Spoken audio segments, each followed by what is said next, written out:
masdan ang iyong ganda, at hindi na rin pinansin pa bawat ngiti mong may gayuma. Dahil sa akala ko hindi ako iibig sa'yo, ikaw pala ang aakit sa puso ko.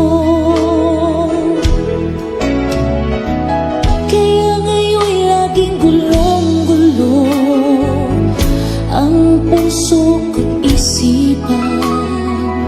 Araw-gabi ay pangarap ka, at sa tuwing